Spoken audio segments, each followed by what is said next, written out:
Exodus 2. A man from the Levi tribe married a woman from the same tribe, and she later had a baby boy. He was a beautiful child, and she kept him inside for 3 months. But when she could no longer keep him hidden, she made a basket out of reeds and covered it with tar. She put him in the basket and placed it in the tall grass along the edge of the Nile River. The baby's older sister stood off at a distance to see what would happen to him.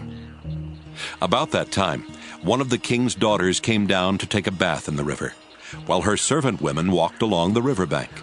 She saw the basket in the tall grass and sent one of the young women to pull it out of the water. When the king's daughter opened the basket, she saw the baby and felt sorry for him because he was crying. She said, "This must be one of the Hebrew babies."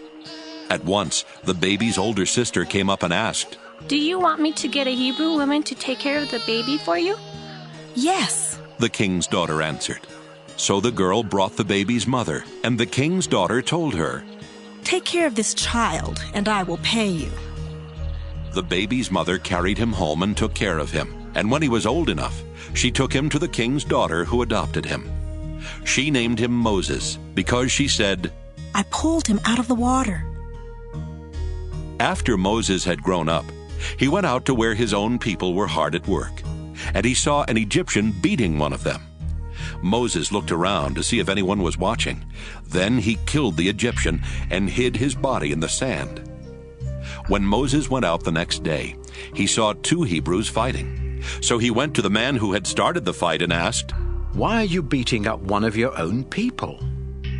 The man answered, "Who put you in charge of us and made you our judge? Are you planning to kill me, just as you killed that Egyptian?" This frightened Moses because he was sure that people must have found out what had happened. When the king heard what Moses had done, the king wanted to kill him, but Moses escaped and went to the land of Midian.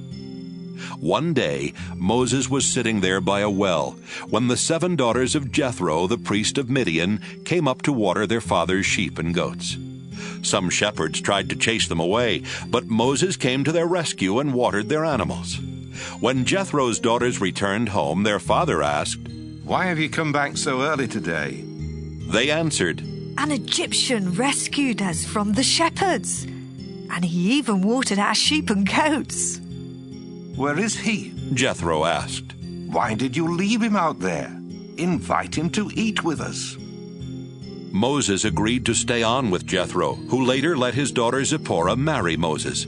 And when she had a son, Moses said, "I will name him Gershom, since I am a foreigner in this country." After the death of the king of Egypt, the Israelites still complained because they were forced to be slaves. They cried out for help, and God heard their loud cries.